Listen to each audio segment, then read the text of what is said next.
Yeah, so it's an interesting story in how the Poetry Path came about. A lovely story actually, because it's a really natural evolution, rather than, it wasn't an idea that we pushed through and tried to make. It just seemed to come about in a very natural way. We heard from the community, from staff who live here, from some of the volunteers, and also from the residents for whom Corbenic is home, that what they wanted was more paths, more access to the river, more access to the hillside, and so Martin and I set about with the team of residents and volunteers.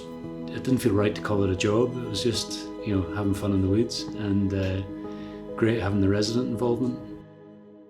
And then there was one meeting where I remember we sort of half-jokingly called it a poetry path, and after that everybody just seemed to refer to the poetry path. So then we started, I contacted a few poets who had gotten to know, and some whose work I knew. I contacted them just to say, would you be interested in, if we were to display a couple of lines or a poem of yours on the path? And they were all really encouraging. They were all the poets who are here give their work for free.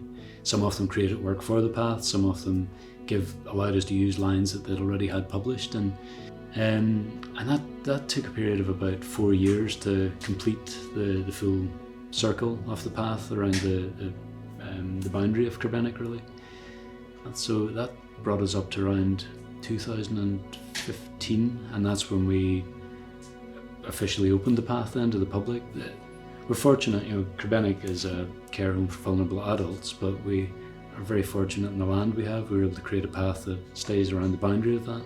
So we were able to open that part of it up to the public, or to anyone who wants to come. And the idea was always that it would just be a free, open access place for the public to come. And it's described often as a hidden gem, and we definitely want to hold on to that feel of it. We're not wanting to, there's a risk in things becoming too popular, but I think poetry's fairly niche, so we're safe enough there.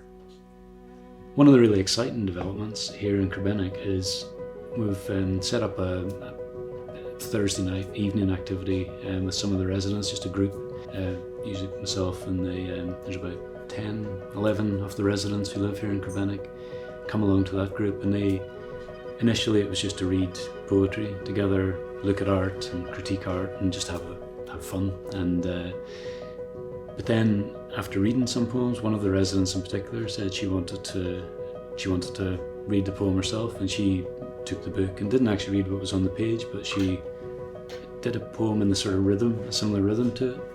And this how others then wanted to join in and do this, and so it then started recording it, just audio recording these, because they were poems just being done off the cuff, and then I would take those away, and I would, being very careful not to change the words, but I would just transcribe them and put them into a sort of poetic form on the page.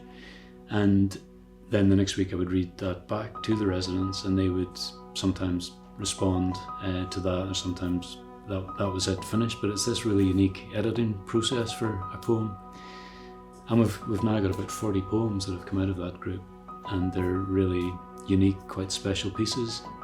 And some of those poems now would very much fit well on the path, and so that's part of the development leading into next year, in the 10th anniversary celebration of the path, is that we want to have residents' poems displayed on the path. Yeah, so visitor to the path, they can expect to be surprised. They'll come across all sorts of unusual things in the woods, and a lot of kids enjoy it because they run, find the next sculpture, and I'm sure a lot of people as well will just come walk around and just enjoy the variety of the terrain.